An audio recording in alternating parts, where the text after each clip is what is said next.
Hey Dan, it's good to see you. Thanks for commenting. Hope you're doing well. Hope you've enjoyed the last couple of days. Just wait a few moments and see if anybody else joins in. It's good to see you. Thanks for commenting.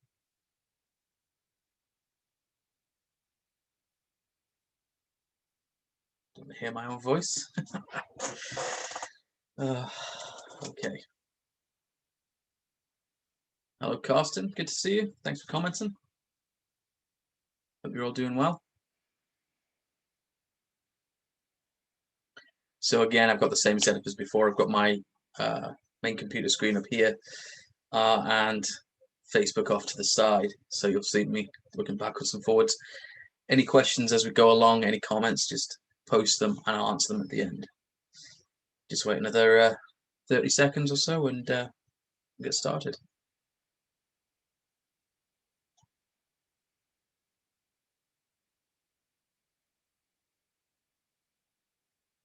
Just post in the comments, let me know how you found the last couple of days. You found it interesting? There's some things that you wanted covered that maybe I didn't cover that you'd like to see in the future? Carsten says, yes, enjoyed the last 2 days of your seminar. Appreciate that. Thank you. Hey, Ingrid, good to see you. Okay, so obviously just to make you guys aware, there is like a 10 to 15-second delay between what appears on the comments off to the side and what I say and what you guys see. So there's going to be a bit of a lag between when you post your comments and when I answer them. But any questions and comments as we go, just post them. Hopefully we'll have some questions. All right. It's going to be a quiet one tonight, but we'll crack on and we'll record it anyway. So hello, and Jan says, awesome seminar, lots of practical relevance. Cool. Yeah, so I hope you get the same from this one as well. It is hard to believe that the third day is upon us, and I hope you've enjoyed the 3-day event so far. If this is the first session that you're watching, then be sure to go back and watch days 1 and 2, because I've tried to arrange these seminars in a logical order. Day 1 is to teach you about the common myths surrounding flexibility training and stretching, and why many of them don't make sense when you look at them through the lens of science. Day 2 was designed to teach you about the importance of combining strength and flexibility, which more and more people are doing these days, and that's great to see.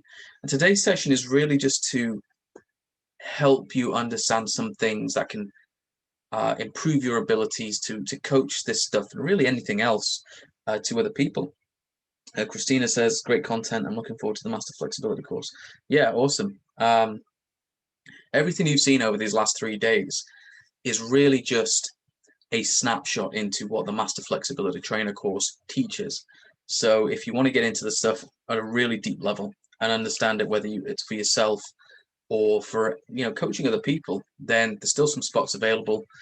Registration is open now. Just go to flexibilityresearch.com and you can find some more details there. So today's session isn't necessarily going to be about how to coach flexibility and stretching specifically, but rather I'm going to show you some universal coaching principles that apply regardless of the specific domain that you're in, whether you are a flexibility coach or a strength coach, a yoga teacher, Pilates teacher, martial arts instructor, rock climb coach, or even if you're at some level of management in business, or even if you're not a coach, maybe you've thought about coaching in the future, or even if you don't really have any aspirations to become a coach, these principles can still help you communicate with other human beings better. And coaching, good coaching, is a process of clear and unambiguous communication. Jan says, didn't quite get which muscles to isometrically tense in middle split. Is it the abductors or adductors? So primarily it's the adductors, the inner thighs. But when you release the contraction of the adductors and you go to increase the stretch, you can get more of a stretch if you then contract the abductors or the outsides of the hip to then pull your legs apart. So give that a try.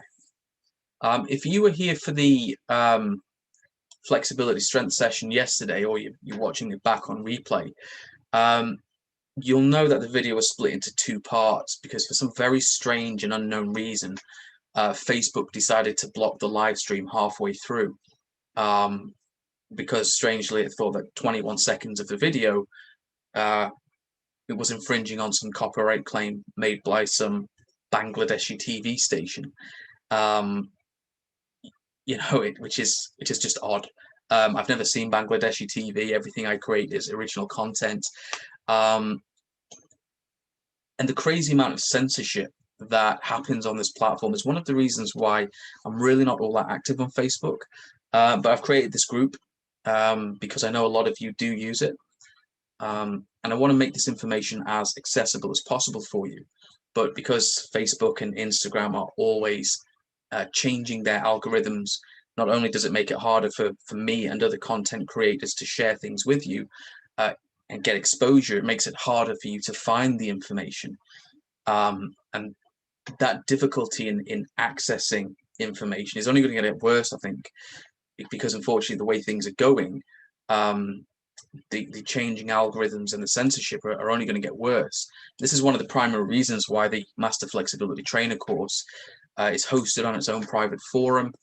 There's no algorithms which are always changing. You can interact and talk with any member of the community you want. You can say pretty much whatever you want within reason. There are community rules against posting stuff which is offensive. There's no toleration. There's no tolerance for racism, sexism, homophobia, etc. Just be a decent human being and can post what you like.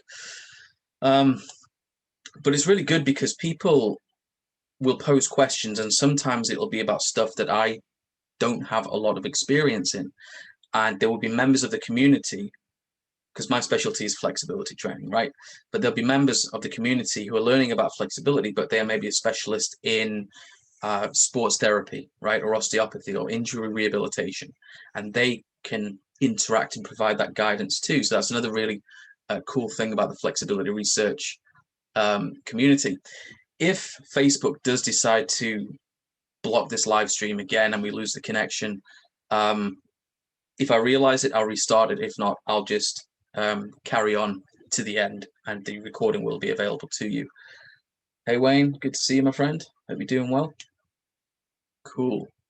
But I won't be posting any Bangladeshi TV clips, so I shouldn't get blocked, but we'll see. So that's the intro. Awesome.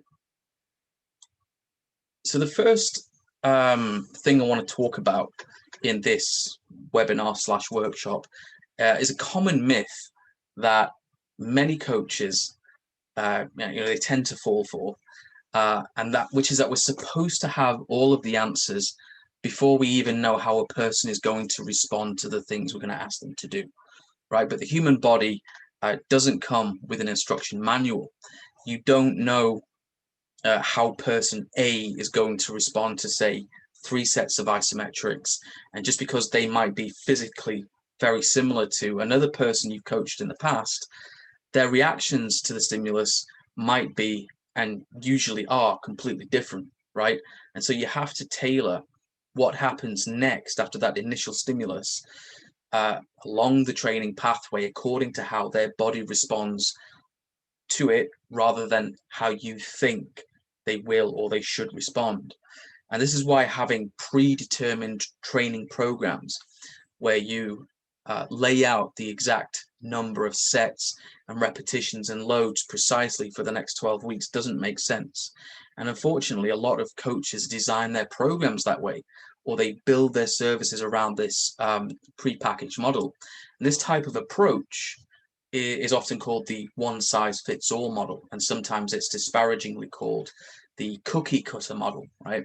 It's like one of those cookie cutter tools you get where you're baking cookies and you stamp the dough and they all look the same, right? A universal principle of all successful physical training, whether it's flexibility, strength, endurance, whatever, is that no 2 training programs will ever look the same, right? Now, this doesn't mean that you can't run group programs or group classes where you're asking people to assume the same positions or perform the same movements, but What you can't do is expect everyone's position or movement to look and feel exactly the same way. Because given the incredible complexity of the nervous system and the number of movement options which the nervous system has available to it, which we're not going to get into now, might cover that in a future live workshop, but you yourself, you can never perform the same movement the exact same way twice in a row. Okay, it's impossible. So it's also simply not possible for two different people to perform the same movement the exact same way even once, because then we're accounting for different anatomies and different psychologies. Okay, but if the motor neuroscience literature is anything to go by, and if it's taught as anything, but it says I will have to catch up with the recorded video later, work stuff. Yeah, no problem. If you have to go, you have to go. It's absolutely fine. So if the motor neuroscience literature has taught us anything, it's that we simply cannot accurately predict how a person is going to respond to the thing you're asking them to do. Now, you can use fundamental principles of progression and regression to adapt the training as a person's body reacts to it. And you can use their body's reaction to determine if the exercise or exercises are too much, too little, or just right in terms of providing that stimulus to trigger adaptation. But even then, it's a best case scenario. You ask, the person to do exercise A, they find it a bit difficult, and you say, okay, try this variation instead. And so they try it, they like it, but they have difficulty with a particular aspect of it. And so you tweak that part of it. And coaching is this process of constantly altering the training inputs according to the output, i.e., how the person you're coaching responds to what you've asked them to do. But you can't know this stuff in advance. And a lot of coaches lose confidence in their own abilities and the services they offer because they don't know how the person they're trying to help is going to respond. And they mistakenly believe they are supposed to know everything that's going to happen before it happens. So a saying that I like to use, and if you Wayne, I know you're on the course, you'll have heard this before, but a saying I like to use is coaches are professional guessers, right? So our job is guessing. And what that means is that we take on board the information that the person gives us right at the start of the training journey. We create a suitable entry point to the training pathway by designing an appropriate starter workout or starter training session. And we use trial and error along the way to redesign the training plan on a regular basis as we get feedback from the client about how it felt, what they thought about it. And I don't just mean how it felt physically, I mean how it felt mentally and emotionally too, because we have to consider the person in front of us as a whole human being if we want to be truly effective coaches. And so coaching, or at least good coaching, is a process of trial and error that accounts for the physical, mental, and emotional experiences of that human being. And when I say trial and error, I mean that sometimes you are going to get things wrong, okay?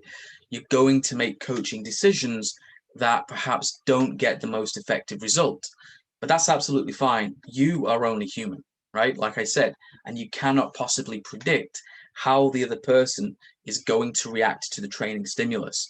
And so designing a perfect training program that is completely error-free is simply not possible. It is impossible. And it's really not an issue as long as you are upfront with the person right at the start of the coaching journey. And you say to them, nobody has the power to predict biology. So we'll be tweaking things as we go along. And sometimes we might miss the target, but that helps us because then we know what doesn't work and what we can avoid. Wayne's just posted a comment. I've gotten stuck with a few clients before, and asking for assistance during the support call on the Master Flexibility Trainer course has been helpful. Yeah, absolutely. And that's what those calls are for. Twice a week on the course, we hold these, hour-long video sessions, and they can go over an hour, I don't mind. And it's not just about asking questions about bits of the science that maybe people didn't understand. It's also about the application and how you take that scientific information and apply that to living, breathing human beings. Okay, and that's more art than science. And you know, I've got over 20 years experience teaching this stuff to other people. But also there are, you know, other members in the community who also contribute during those calls. So it's not just me answering questions. So like in one call, we could have over a century of collective industry experience between us, right? So this is what I mean by the community, is this immense resource that you can draw upon. So going back to training and coaching being a process of trial and error, and that it's okay to admit to clients or to the people you're training that you don't have all the answers, that you'll start them off where you think is the best place for them to start. And we basically tweak things as we go along, right? And sometimes we won't get it right, okay? Unfortunately, this is something that a lot of the social media health and fitness gurus don't like to admit happens, right? And you'll see many of them claim that their training program or their service or their product will get anyone the desired result in X amount of weeks. You've probably seen those stretching workouts that have been advertised where you can get your splits in 4 weeks. I can tell you now, the person who designed that did not get their splits in 4 weeks. And biology simply doesn't respond that quickly. Like if you're a foot off the floor, like if you're a good 12 inches or higher off the floor, it's going to take you at least as many weeks, 12 weeks or longer, to get your split. Okay, so don't fall for that con trick. Okay, and many of them as well will describe their training program or product as completely flawless, that it works for everyone. And honestly, those kinds of claims are completely baloney, right? And I think it's really interesting because the saturation of the market with gimmicks like that is making a lot of people in the public wake up and realize that gurus who make these claims are actually quite full of it. So a takeaway point here is, if you are a coach and you feel like you're guessing most of the time, you're actually doing what good and honest coaches do anyway. So don't give yourself a hard time about it. Okay, so now we come to, you know, what is coach, trainer, mentor, or counselor? Because a lot of people, when they first get into the coaching profession especially, they struggle to identify what exactly they should call themselves. In fact, there's people who've been coaching for years and even decades who still don't know whether they're a coach or whether they are more of a trainer, a mentor, a counselor. And that's because people just aren't really sure what these words mean. If you can hear a dog barking, it's because I live near the woods and people like to walk the dogs, and the window's open because it's really hot today. And then again, going back to these words, it seems like I focus a lot on what the definitions of different words mean. But like Ludwig Wittgenstein said, the limits of my language are the limits of my world. And what that means is, when we know what the meanings of actual different words or what the meanings of different words mean, our world of understanding expands and it makes more knowledge available to us, right? So when it comes to being a trainer, the goal of training is to develop the knowledge and skills of the person. So it's really about the what, and it doesn't do much to change the person's level of motivation, attitude, or their commitment. So training is almost purely physical. You're describing to people of things that they need to do. Okay. In terms of a mentor, probably hear the birds as well and the dogs. A mentor is usually someone who has a particular level of expertise, which they get from years of doing the thing that they're teaching another person to do. And this allows the mentor to give advice and guidance to the new and experienced person. Mentoring is really a process of giving guidance which helps the other person in their professional development. And it differs from coaching in the sense that it's more about signposting. or pointing the way to the other person over a long period of time. And a mentor typically has no responsibility to their so-called protege for their personal and professional development. So if you saw an expert that you wanted to learn from and you sent them an email saying, hi, could you just give me some advice? And they sent you an email back, that would be mentorship. If you signed up to their coaching program, that would be coaching, because then they take on a personal and professional responsibility for your development. A counselor is someone who consults with a person as part of some type of measurement outcome. And those outcomes are almost always therapeutic. And counseling tends to focus almost exclusively on the past, though it's not always about the past. And coaching really embodies some of each of these processes. It embodies a bit of training, it embodies a bit of mentorship, it embodies a bit of counseling. Although, I have to stress here that only people who are qualified and licensed counselors are permitted by law to use specified counseling practices and to call themselves a counselor. So I have to put that in there just for legal reasons. And coaching is about being able to have honest conversations with the people you're helping, right? And you're trying to get them to move closer towards the goals that are important to them. And there's a word which has been thrown around in the health and fitness industry for years, and that word is functional, right? And 10 to 15 years ago, functional training was the in thing. The belief at that time was that if you weren't doing so-called functional training, then you didn't know what you're doing. Now, the health and fitness industry and the kind of social media health and fitness industry has become so saturated with the word functional, it's literally everywhere, that it's become a bit of a joke, and less people are using it now. Often whenever you see someone using the word functional, or their system incorporates the word functional, they tend, and I'm not saying they all do, but they tend to display an attitude of, if you don't do what we think is functional, then you're not functional, or you're dysfunctional, and you're not using your body properly, and you're going to be in pain and injury, which is absolutely ludicrous, right? Who the hell are we as coaches to tell other people how they should use their bodies, right? And who are we to say what we think is functional or not functional for every single person, right? It's just stupid. On the Master Flexibility Trainer course, we discuss functional flexibility in the context of function is whatever the person decides is important to them. And functional flexibility means they have the required range of motion to do the things they want to do, or the things that are important to them, not what we want them to do or what we think are important to them. We can make suggestions, but ultimately it's not our job as coaches to dictate function, right? But you'll see coaches all over the health and fitness industry and social media saying, before you can learn to play a sport, you have to be able to do a full body weight squat, or you have to work on improving your hip internal rotation flexibility before you can work on your hip flexion flexibility.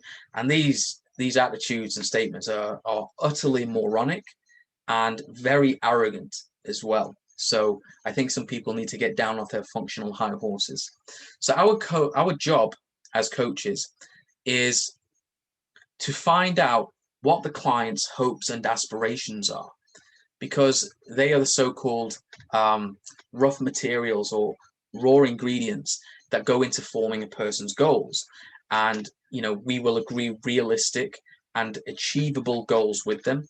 We create suitable and sustainable training programs based upon those goals and their current capacities, or where they are in terms of their fitness. So we act as a trainer. We provide advice and guidance from our experience when they have questions. So we act as a mentor, and we do offer support when they find the training experience physically, mentally, and emotionally challenging. So we, in a very small capacity, act as a counselor too. So coaching is not just a case of giving a person a list of exercises to do and saying, good luck, I'll speak to you in a week, right?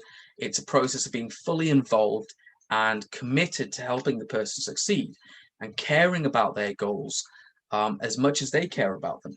And when you can do that, you'll find that coaching is an immensely rewarding career. Okay.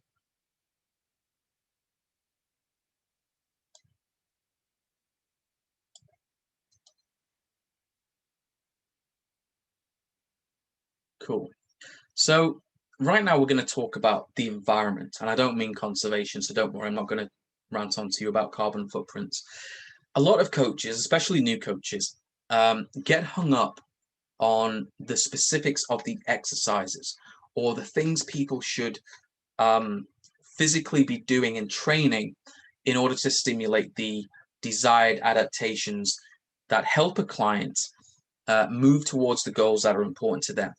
And it's understandable why people focus on the specifics of exercises or the specifics of physical training, because number one, they are important.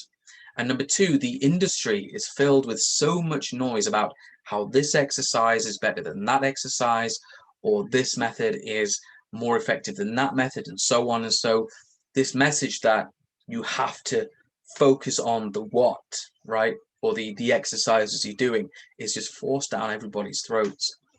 But in reality, that is a very short-sighted view of the whole training experience. And there are things we need to consider that come before the physical training and which are much more powerful influences on the adaptation process than the physical training.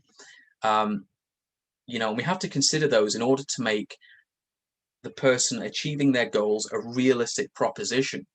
For example, I could give you the most advanced training program in the world for doing the splits. And if you followed it to the letter, let's say you could achieve the splits in 2 weeks. Now, obviously, like I said, if you're a foot off the floor in your splits, there's no way you're going to achieve them in 2 weeks. Biology just is not that fast. But let's say, for argument's sake, you could. If your home environment is such that you have so many commitments to family, to work, etc., that you don't have time to do the homework that I set for you, or you are surrounded by people who don't want to see you succeed, then you're never going to do the things that you need to do in order to get the splits in 2 weeks, no matter how good those exercises are. And the pyramid on screen is an adaptation of the one I showed in my podcast. It was episode number 5. I think it was episode number 5, where I talked about genetics and flexibility.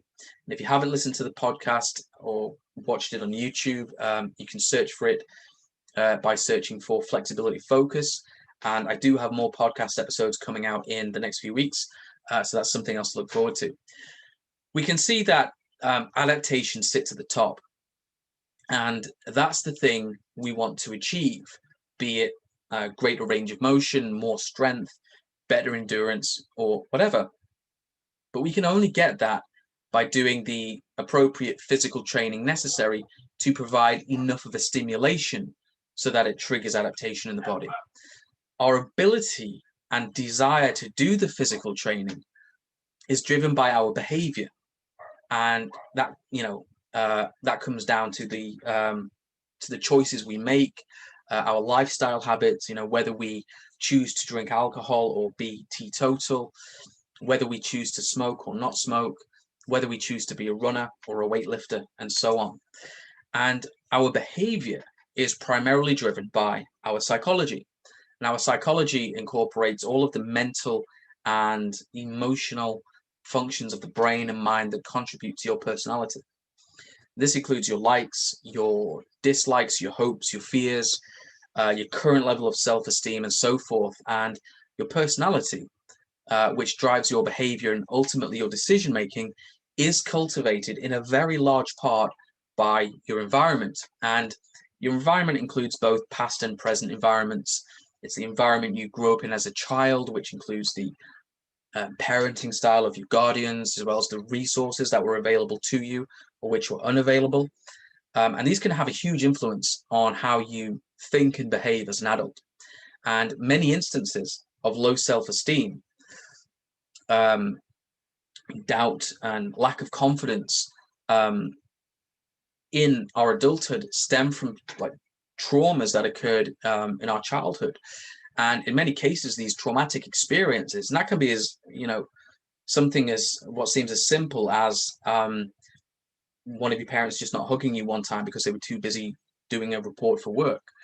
But these traumatic experiences can repeat themselves as generational cycles. So your parents might have experienced a certain method of parenting from your grandparents, and your grandparents might have experienced it from their parents before them, and so forth. And it may be that a person you're coaching has carried those experiences with them into adulthood, and maybe they still live with their parents and they're still in that type of environment, or perhaps they married a partner who grew up in an environment where success and achieving goals is not celebrated, and so their current environment might not be conducive to making progress and moving forwards towards goals. And so accounting for a person's environment doesn't necessarily mean, interrogating them about their home life, their childhood, and so forth. But you can at least be mindful that there are, or there may be, many issues going on in their environment, outside of the gym or yoga studio or Zoom, or wherever you coach them, that might interfere with their ability and willingness to do the physical training that you set for them. And being mindful of that will give you a better chance to offer them appropriate support if they say something in passing, like I couldn't do that particular workout because I had a lot of deadlines to meet at work, or I had to take my kids to an after-school activity, or my partner doesn't like me working out when I'm at home.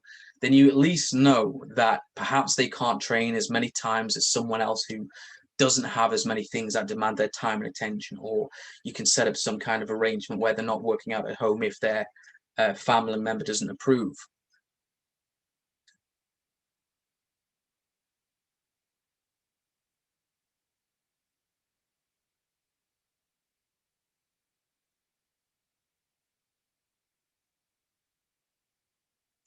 Cool.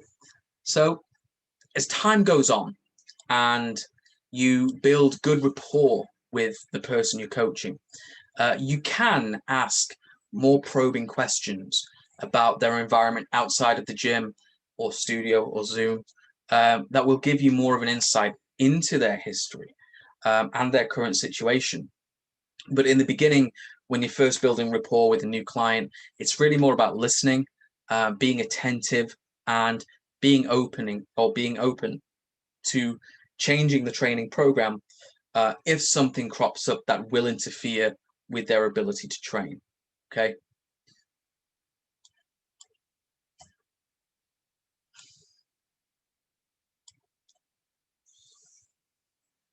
So Facebook isn't showing me any new comments, so I don't know if the live stream is still going. I'm going to carry on anyway, and then it's just one video that you can watch back. So I just talked about questioning, and the art of successful coaching really comes down to asking the right questions, but it can be difficult to know what to ask if you don't know about the different types of questions, because each situation will require a different approach, and each client will respond differently to each type of question. Dan Marshall still here. Cool. Yeah, it's good to see you, Dan.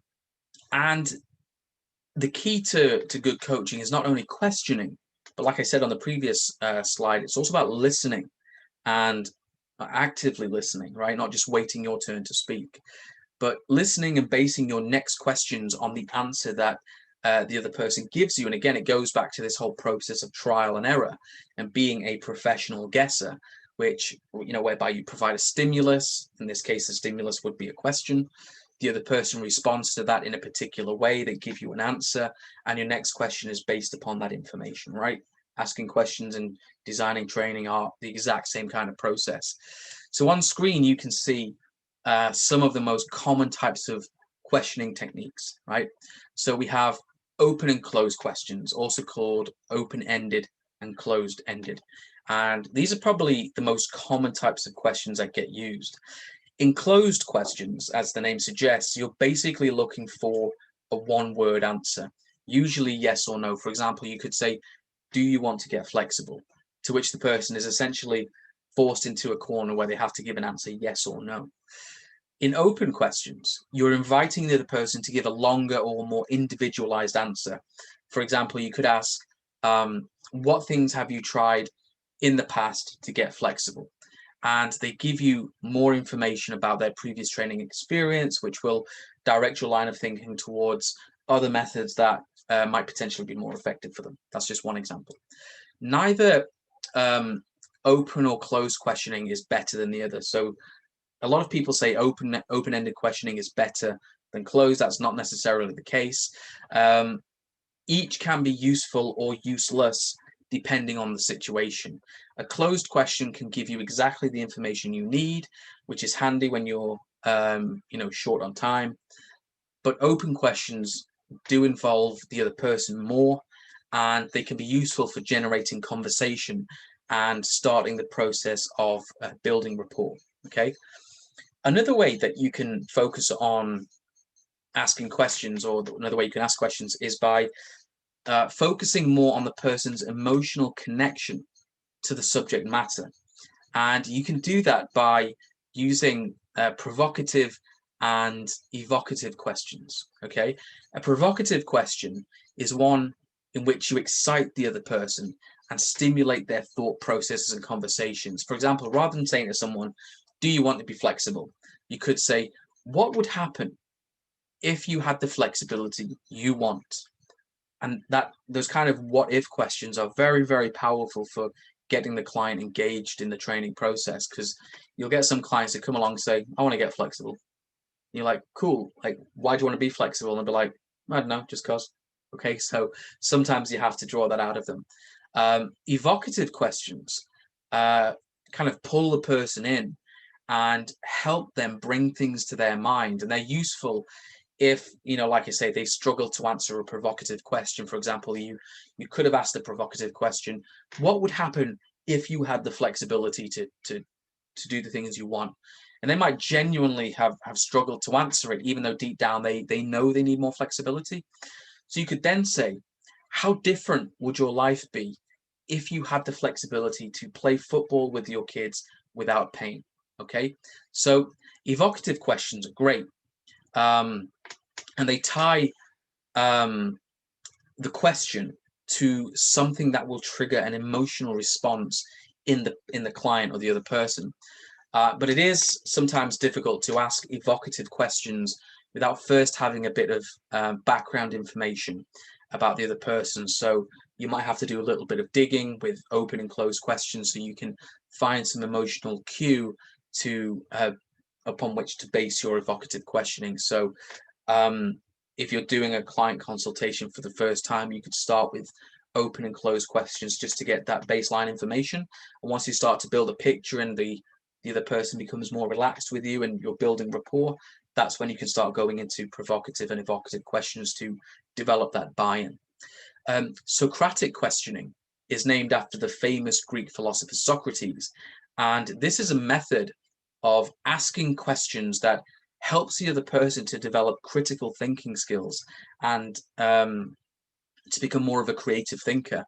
And critical thinking is actually an area on the Master Flexibility Trainer course, or it's an area that the Master Flexibility Training course helps you develop. And we especially focus on Socratic questioning in a lot of detail, because the aim of that course is not only to teach you the why behind flexibility training, and not only to teach you to become more science-based in your approach to flexibility training, but also to become more science-based in how you approach the world around you and new information and situations that you encounter in the world. And Socratic questioning emphasizes the use of thought-provoking questions that encourage the other person to stretch their mind, pun intended, and to challenge even their most deepest held beliefs.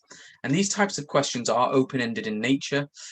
They probe quite deeply into the subject matter, and they can actually cause some mental discomfort for people. It's called cognitive dissonance, and it's a phenomenon we all experience as this kind of mental stress where new information challenges what we hold to be true. There is a specific process of asking Socratic questions. I'm not going to teach you that here, But some examples of Socratic questions include, why are you saying that, when somebody says something, or you want them to elaborate. So you say, what exactly do you mean by that? Or how does what you're saying relate to what we're talking about? Which is a great one to use when people start throwing straw man arguments in, which is where you and another person are debating a point and they bring another argument into it to distract your attention. So you just say, how does what you've said, how is it related to what we're originally talking about, right? So it helps you stay on track with the argument. And Socratic questioning takes some practice to get good at it, right? But it is an essential tool if you want to become a good coach, and it helps you remain objective in a particular situation, because you take your emotion and opinions out of the subject and you encourage the other person to use self-discovery to come up with the answers. So Socratic questioning also improves your ability to analyze a situation, and this just increases the energy of a conversation while improving the other person's ability to learn. So although it takes some getting used to and it can be uncomfortable, it's a win-win all round, really. Okay, so we're just going to finish with some very basic takeaways that hopefully give you some food for thought about your own coaching practice, and maybe give you inspiration for how to up-level your abilities as a coach. The first point is being self-aware, right?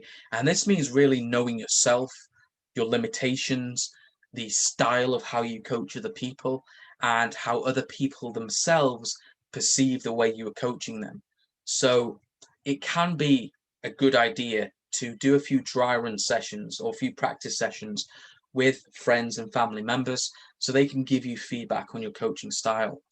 The second point is that you should always treat the client as an equal partner in the training and coaching process.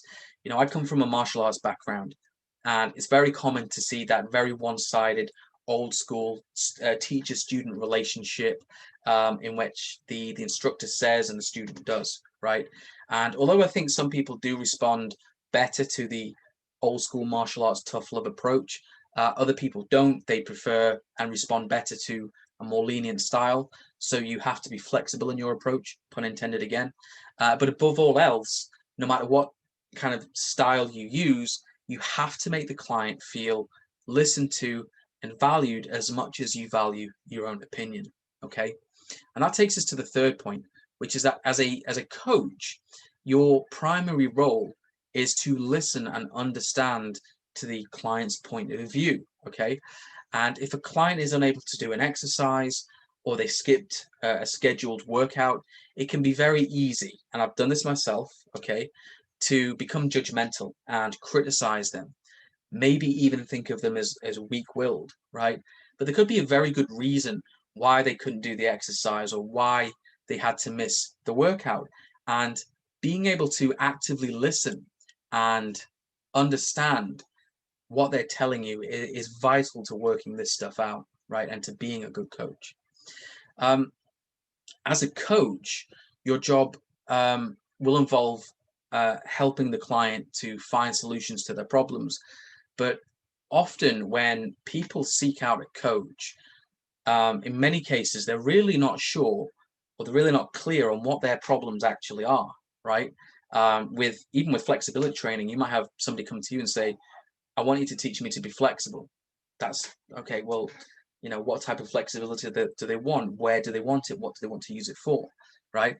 So by asking effective questions and examining their capacities, you can help the client or the person to gain clarity on their problems, which ultimately helps you to create more specific solutions. And this just makes the road to reaching their goals much easier and much more faster. And what that does as well is it helps to shine a spotlight on their specific problems. Okay, so part of your role as a coach is to bring those specific issues to their attention. So you've got say you're in martial arts and you've got a client who wants to do high kicks, but they can't touch their toes or do the splits, right? You would point that out to them as a specific issue. We said on Monday that static passive flexibility influences dynamic active flexibility, right? So you would point the specific issue to them as you don't have the required static passive flexibility to display or develop dynamic active flexibility. Next is you need to make your expectations of the client clear right at the start of the training program. And, you know, a lot of coaches make the mistake of thinking that they can't have any expectations of the client. Okay, but it's true, you can. And many clients often sign up for coaching, not just for knowing what exercises they need to do in order to achieve their goals, but also for the accountability, right? Research shows that we are up to 90% more likely to achieve our goals if we have somebody holding us accountable. And that's where a coach comes in. But it isn't fair to expect clients to be held accountable if they don't know what's expected of them. So you need to make sure right from the beginning that you have clearly outlined what you expect from them. Okay. The next point is that you have to allow enough time. And often clients feel like they're not being listened to or valued simply because the person who's coaching them didn't give them enough time for them to adequately discuss any issues and concerns that they had, right? So prior planning and making sure that you have enough time blocked off for questions and answers and checking with the person that they've understood what you said is vital, not only for allowing the client to engage with you more thoughtfully, but also it shows a basic level of respect for the client. The next point is that as a coach, it is up to you to provide the necessary resources, training, and support to the client. And that seems obvious, but a lot of coaches don't realize that your job as a coach doesn't end when the session ends. Okay, you have to make sure you follow up regularly with the client and give them the appropriate support and any tools they need to make progress, because if you don't, they will just find somebody else who will. Okay, and the final point is that if the client has tried something and it doesn't work, it's your job as a coach to figure out why and find an alternative solution if and when necessary. And sometimes something doesn't work simply because of a misunderstanding. So this goes back to allowing enough time to make sure you have understood the client and they have understood your response. And sometimes as well, it does come down to the choice of exercises or the way the exercises were arranged in a workout were not ideal for that particular client. And that's fine. So be open to having a backup plan or even 2 or 3 so that you can always be one step ahead and prepare to help your client move forward when they face any roadblocks. And this seems contradictory to what I said before, saying, we can't predict what's going to happen. But when you have enough skin in the game, I think that's the phrase, and you have enough experience, you can start to identify trends and you can have educated guesses about how a person might respond, but it's still a guessing process. So I think, yes, that is it. So I hope you enjoyed that presentation on some basic coaching principles. If you have any questions, please post them in the comments. I'm more than happy to answer them. Hopefully, you still got the live stream going.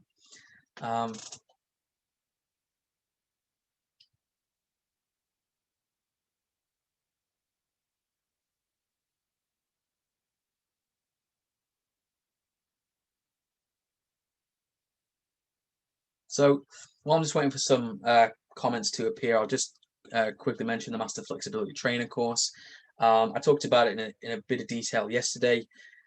The next intake is starting on the 20th of June. The early bird price ends on Sunday. Okay. So no, it ends on Monday. So if you want to get in, then go to flexibilityresearch.com. I will email you the link and I'll put the link in the group as well. Dara says, very informative. Thank you. Yeah, you're more than welcome. Wayne Tran says, if a client doesn't respond to a certain type of stretching but enjoys it, should I switch it? You could still include it if it's not interfering with their progress. Now, some clients enjoy gentle static passive stretching because it's easy, right? But it might not necessarily get them to where they are. So if they're just doing gentle stretching, then you could still incorporate that, but have it after the, here we go.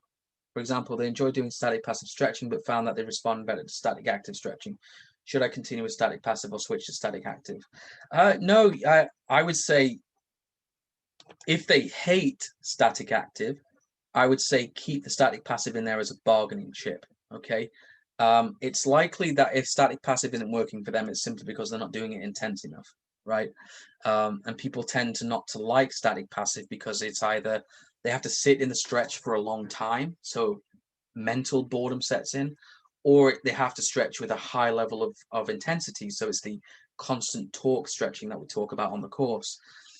And it's uncomfortable for them, and that's why people, the main two reasons why people tend not to enjoy stretching or static passive stretching. Yeah. So when it comes to static active stretching, it's usually because it's too intense for them. That's the main one, right? So I would say, if they prefer static passive, use it as a bargaining chip. Put in static active, but maybe instead of doing the long 30-second plus contraction at the end of the set, they can just sit in a passive hold. Okay, they'll still make progress, but they won't gain as much strength, and it'll take them longer to achieve their goal. But they could still, for example, do the splits with that method. So if you were prescribing 3 sets of 5 contractions, just take out the 5th contraction and do it as a 30 to 60-second passive hold. Okay, that should work. Cool. If you have any more questions, please post them. Otherwise, I shall end the session. And again, if you're watching this back on replay, or you're watching any of these back on replay, please post your questions in the comments, and I will happily respond to them. I'll give it another minute, see if there's any more questions or comments. So yeah, I hope you enjoyed that. The purpose of this 3-day event was to give you a snapshot of the Master Flexibility Trainer course. And if you found this stuff informative, then the Master Flexibility Trainer course is going to blow your mind, because this stuff is literally skimming the surface of what we go into. So we went over the science and myths of flexibility on Monday. We covered flexibility strength yesterday. And so this session today wrapped things up by showing you some basic principles about how you can teach that stuff to other people. But if you want to become excellent at coaching this stuff, then the course is there ready and waiting for you. Okay, guys, if there's no more questions, I'm going to end the session. Hopefully you enjoyed that. Okay, hopefully speak to you in the comments, guys. Have fun.